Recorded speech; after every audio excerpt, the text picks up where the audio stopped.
अयोध्येप्रमाणे सजली नाशिक येथील पांडुर्ली नगरी। श्रीरामाच्या जय जयकारात शंखनाद, भगवे ध्वज, अश्व तसेच श्रीराम, सीतामाई, लक्ष्मण, हनुमानाच्या वेशभूषेसह सवाद्य मिरवणूक काढण्यात आली। यामुळे पांडुर्ली गावातील वातावरण अयोध्यामय झाले होते। निमित्त होते अयोध्या येथील श्री रामलल्लांच्या मूर्ती प्राण प्रतिष्ठानाचे।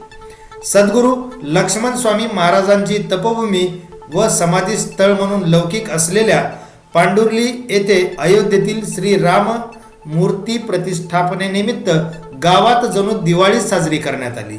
घरावर भगवे ध्वज, गुड्या, रस्त्यावर रांगोळी काढून संपूर्ण धार्मिक वातावरण निर्माण झाले होते।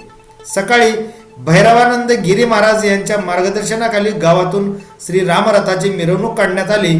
रथावर प्रभू श्रीराम, सीतामाई, लक्ष्मण व हनुमानाची मूर्त्या मिरवणुकीचे प्रमुख आकर्षण ठरले। मिरवणुकीत अश्वांचे नृत्य, भजनी मंडळ, भगवे शर्ट व सफेद पायजमा परिधान केलेले युवक तसेच महिला ग्रामस्थ सहभागी होते। श्रीराम जय राम जय जय राम च्या नामघोषात ग्रामस्थ तल्लीन झाले होते। हनुमान मंदिरात भजनी मंडळाने भजन गायन केले। मिरवणूक मार्गावर ठिकठिकाणी सुवासिनींनी रथाचे औक्षणी केले। मिरवणूक सोहळ्यात सर्व ग्रामस्थ सहभागी झाले होते। उपस्थितांना महाप्रसादाचे वाटप करण्यात आले। नाशिक स्टार न्यूज साठी वाल्मिकी सिरसाट, नाशिक।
अश्विनी ताई जय श्रीराम.